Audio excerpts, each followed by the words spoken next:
কৃতজ্ঞতা। একটি শহরে এক মুচি থাকত। বাড়ির পাশেই তার একটা ছোট দোকান ছিল। সে ওখানে নিজের হাতে জুতো তৈরি করে বিক্রি করত। এইভাবেই সে তার পরিবার চালাতো। সে অনেক পরিশ্রম আর নিষ্ঠার সাথে কাজ করত, কিন্তু সময়ের সাথে সাথে তার জুতো বিক্রি কমে যেতে লাগলো। একটা সময়ের পর বাধ্য হয়ে সে কম দামে সেই জুতোগুলো বিক্রি করে দিতে লাগলো। এইভাবে এক সময় তার সঞ্চিত অর্থ শেষ হয়ে গেল এবং বাধ্য হয়ে তাকে তার স্ত্রীর গয়না পর্যন্ত বিক্রি করতে হলো। তাকে দুঃখে ডুবে থাকতে দেখে তার স্ত্রী সান্ত্বনা দিয়ে বলতো, উপরওয়ালা সব দেখছে, বিশ্বাস রাখো, একদিন সব ঠিক হয়ে যাবে, ভগবান নিশ্চয়ই আমাদের সাহায্য করবেন। স্ত্রীর কথা শুনে সে কৃত্রিম হাসি হাসত, কিন্তু ভিতরে ভিতরে সে চিন্তায় ডুবে থাকত। এক সময় এমন এলো যখন তার দোকানে মাত্র এক জোড়া জুতোই অবশিষ্ট রইল। নতুন করে জুতো তৈরি করার উপকরণ তার কাছে আর ছিল না।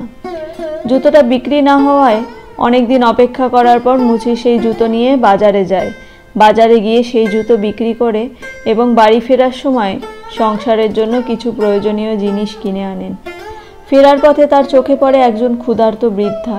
তিনি কিছু টাকায় বৃদ্ধাকেও দিয়ে আসেন। মুচি জানতেন তার কাছে জুতো তৈরির আর কোনো উপকরণ অবশিষ্ট নেই, কিন্তু তিনি দোকানে ফিরে দেখতে পান দোকানের এক কোণায় চামড়ার একটি টুকরো পড়ে আছে, যা দিয়ে এক জোড়া জুতো বানানো সম্ভব। তাই সে সন্ধ্যায় চামড়াটা কেটে রাখে এবং মনে মনে ভাবে, কাল সকাল হলেই এক জোড়া জুতো বানিয়ে ফেলব। পরদিন সকালে সে দোকান খুলে দেখে যেখানে সে জুতো তৈরির জন্য চামড়া কেটে রেখেছিল সেখানে একটি সুন্দর জুতো জোড়া তৈরি করে রাখা আছে। মুচি তো ভারী অবাক, তবুও সে সময় নষ্ট না করে জুতো জোড়া নিয়ে বাজারে যায় এবং বেশ ভালো দামে জুতোটা বিক্রি করে। সেই টাকা দিয়ে সে আবার জুতো তৈরির উপকরণ কেনে এবং বাকি টাকা কিছু দরিদ্র মানুষকে সাহায্য করে। সেদিন রাতে সে আরও দুজোড়া জুতো বানানোর জন্য চামড়া কেটে রাখে। পরের দিন সকালে আবার সে দোকানে গিয়ে দেখে ঠিক আগের দিনের মতোই আজ এখানে দুজোড়া জুতো প্রস্তুত করে রাখা রয়েছে। এভাবেই প্রতিদিন সে চামড়া কেটে রেখে যেত এবং পরের দিন সকালে তৈরি করা জুতো পেত, যা বিক্রি করে ধীরে ধীরে তার অবস্থার উন্নতি হতে লাগলো। একদিন মুচির স্ত্রী বলল, চলো তো দেখি কে এসে রোজ আমাদের জন্য এত সুন্দর জুতো বানিয়ে রেখে যাচ্ছে। তারা সেই রাতে দোকানে লুকিয়ে রইল। তারপর তারা দেখে এক বামন জানালা দিয়ে এসে হাসি খুশি মনে সারা রাত ধরে জুতো তৈরি করে ভোরবেলা চলে গেল।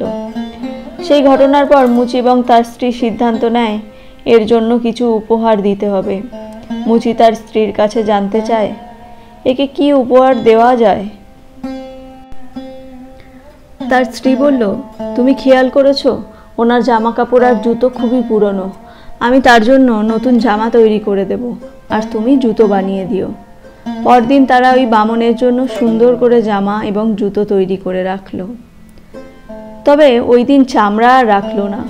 সেই রাতে বামন উপহারের জামা আর জুতো পেয়ে উচ্ছ্বসিত হয়ে উঠল এবং সব কিছু পরে নাচতে নাচতে চলে গেল। এরপর কয়েকদিন মুচি লক্ষ্য করল চামড়া যেমন ছিল তেমনই পড়ে আছে। তখন সে বুঝে গেল এখন আর বামন আসবে না।